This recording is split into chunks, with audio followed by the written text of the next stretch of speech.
in what is being called, quote, a complex operation. The Israeli military says that it has rescued one of the hostages being held by Hamas. Overjoyed family members raced to the hospital to see their newly freed loved one. The 52-year-old man is said to be in good condition and even received a phone call from Prime Minister Benjamin Netanyahu. Dozens of Israeli hostages remain in captivity despite international pressure. Negotiations for a ceasefire between Israel and Hamas, which would include the release of hostages, are set to resume soon. And for analysis, we turn now to Daoud, Senior Fellow for the Foundation for the Defense of Democracies and an expert on Hezbollah and Lebanon.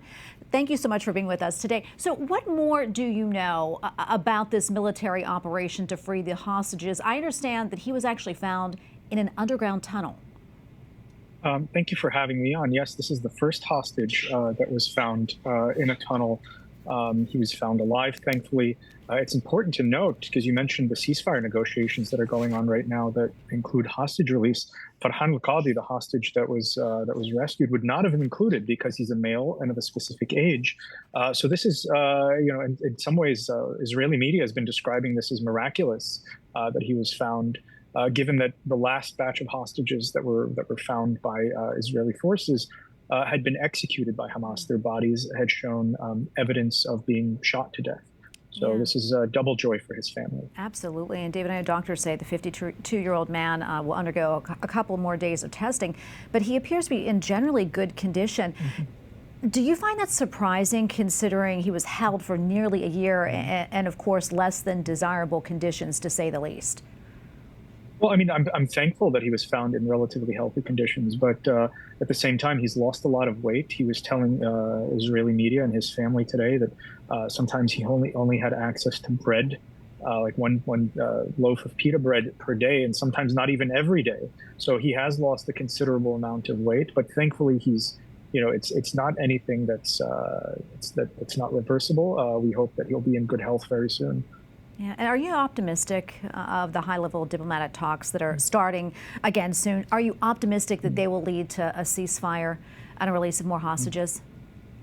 I don't necessarily share the optimism that some of the Biden administration and others have expressed about the success of these negotiations. The sticking point really is whether Hamas survives or not, or whether Hamas can exploit a ceasefire negotiation to rebuild itself, to maintain a nucleus from which it can rebuild itself with Gaza. There are sticking points on the presence of Israeli troops on the Philadelphia corridor. This is the border between Gaza and the Sinai Peninsula. Israeli forces have found dozens of tunnels leading from the Sinai into Gaza, through which Hamas had smuggled weapons. If the Israelis don't control this, then Hamas could use this to rebuild. The Israelis are still also dedicated to dismantling Hamas as a military and governmental organization. I think this is a laudable goal because, left to its own devices, as Hamas has said, it will seek to rebuild in Gaza, and it will seek to not engage in a permanent ceasefire with the Israelis, but to rebuild its strength, its capabilities, so it can attack Israel in 10/7 style attacks and October 7 style attacks again and again. So this is an unacceptable situation for the Israelis. David, we're almost out of time, but quickly, as we mentioned, the release and the scenes of the family members overjoyed, of course, providing a bit of hope for the Israeli people as well. Do you think this rescue could boost public support for Prime Minister Benjamin Netanyahu? I mean, that's beyond my pay grade, so to speak.